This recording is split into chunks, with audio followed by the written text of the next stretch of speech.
Why does God allow bad things to happen to nice people?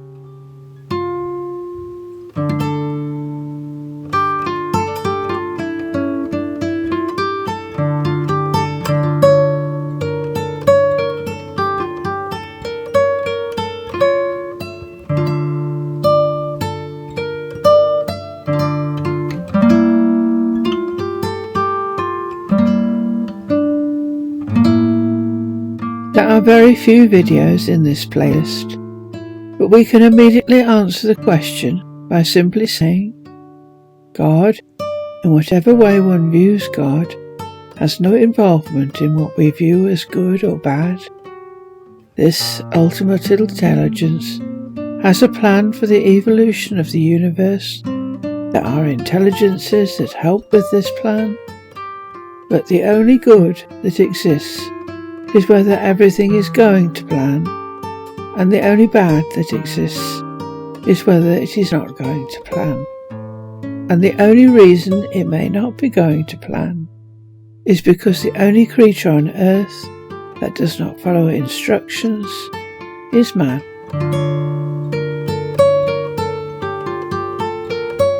Ash and all 50 shades of grey. The main video that is used to explain the concept of good and bad is this one. People view good and bad subjectively.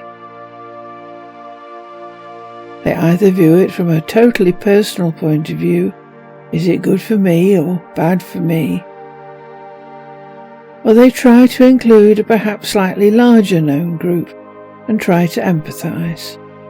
But empathy is not easy.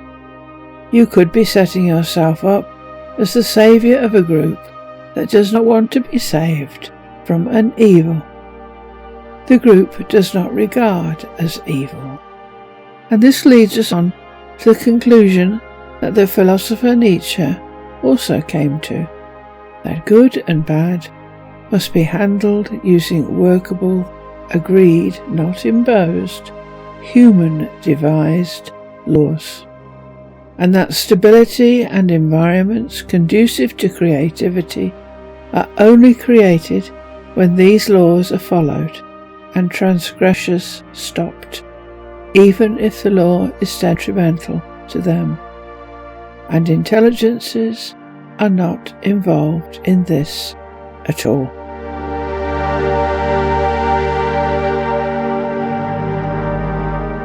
The symbolism of scales, balance, justice, and Libra. This video is then the companion to the Ash video.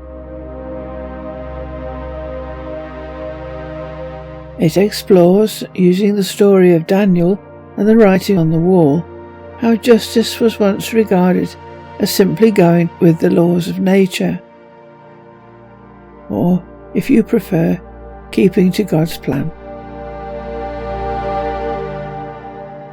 Defying the laws of nature puts everything out of balance. We disrupt the balance of nature. And this is when bad things happen to good people, because although these good people may not have been directly involved, somewhere in the progression of cause and effect they were involved. The conclusion is then that bad things happen to good people for two main reasons. We go against the laws of nature, or if you prefer, disobey the intelligence's plans for evolution. Man has not set up the necessary human laws, and then these good people may not be good people according to those laws, or someone somewhere, possibly in a chain of cause and effect, is flouting those laws, affecting the innocent and not being stopped or apprehended.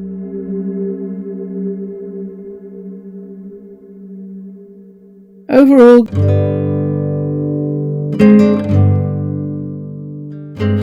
God neither allows or disallows bad things to happen to anyone.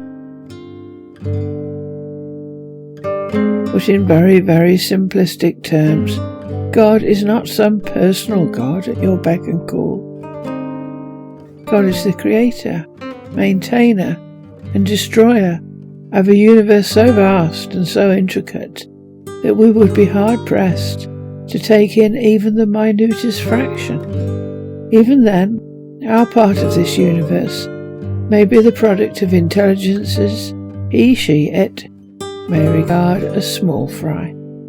The only thing we should be able to discern is that there is a plan and a strategy, and over billions of years the plan has been executed, and that, despite our thinking we are some favoured species, we are not. Species have come, species have gone. We are just another species. And at the moment we are proving a nuisance. In the video on Ash and all 50 Shades of Grey, we saw that good and bad are not absolutes, that they need to be defined by people, groups of people, not one person with power, and that the only person one can speak for reliably is yourself. State your case, and the meek have as much right to state their case as the strong, and all have an equal case. Having a loud voice and a platform does not make you right, and once the law has been made, it is for you to follow it, otherwise anarchy follows.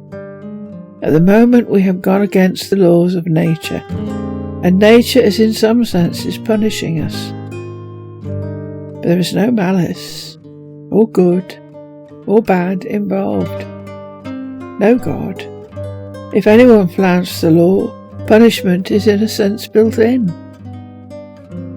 We reap what we sow. But listen, and the plan will be revealed. For every one of us has a small part of the divine within us, down to the tiniest microbe. The Atharvaveda, Hymn to Goddess Earth, Part 3. Thy snowy mountain heights and thy forests, O Earth, may they be kind to us. The brown, the black, the red, the multicoloured, the firm earth that is protected by Indra. I have settled upon, I shall not destroy. I shall not harm, I shall not wound. Into thy middle set us, O earth, and into thy navel, into the nourishing strength that has grown up from thy body. May we purify ourselves for you.